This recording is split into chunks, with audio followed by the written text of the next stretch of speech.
Today I'm going to make Charlotte cake, and this is my first time that I'm doing it. And behind it there is a very special reason because it's my husband's birthday.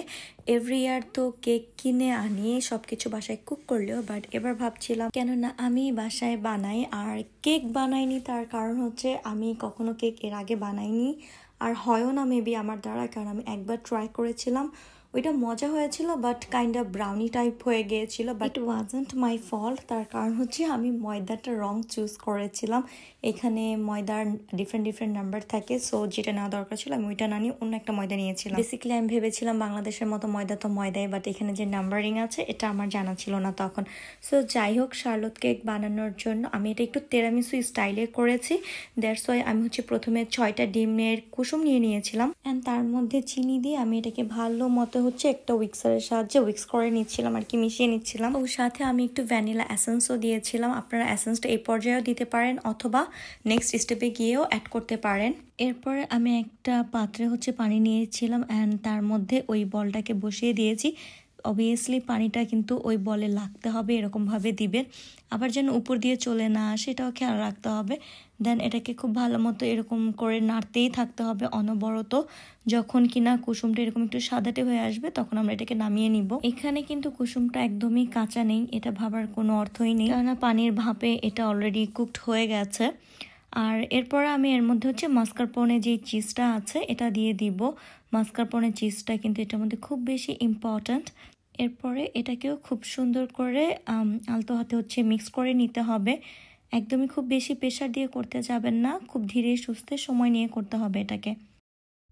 After that অন্য একটা বলে আমি whipping cream নিয়ে নিব, আর whipping ক্রিমগুলি যেন normal টেম্পারেচারে থাকে। এরপরে এটাকে একটা ইলেকট্রিক বিটারের মাধ্যমে বিট করে নিব। এটা একটু লেন্দি প্রসেস ছিল। তারপরে এটা এরকম একটা কনসিস্টেন্সিতে আসার পরে এটাকে ওই যে আগের ডিমের একটা মিশ্রণ ছিল ওইটার মধ্যে অ্যাড করে দিয়ে আবার ভালো মতো মিক্স করে নিয়েছি। এরপর আমি একটা কেকের মোল্ড নিয়ে নিয়েছি, আর শার্লট কেক বানানোর জন্য এরকমের মোল্ডগুলি ভালো, এতে করে মোল্ড থেকে বের করতে ইজি হয়। সেই সাথে আমি নিয়েছি লেডি ফিঙ্গার বিস্কিটস, এটা যে কোনো সুপার শপেই পেয়ে যাবেন। আর সেই সাথে কিন্তু নর্মাল টেম্পারেচারে দুধও লাগবে, যেটা আমি একটা বাড়িতে রেডি করে নিয়েছিলাম।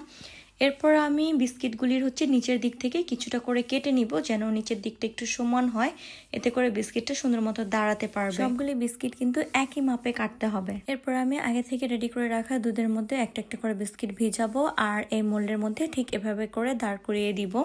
একটু কিছুক্ষণ ধরে রাখতে হবে, তারপর ছেড়ে দিলেই হবে। আর চারপাশ দিয়ে আমি এরকম করে বিস্কিট দাঁড় করিয়ে দেওয়ার পর নিচ দিয়ে বিস্কিটের আরেকটা লেয়ার দিয়ে দিয়েছিলাম।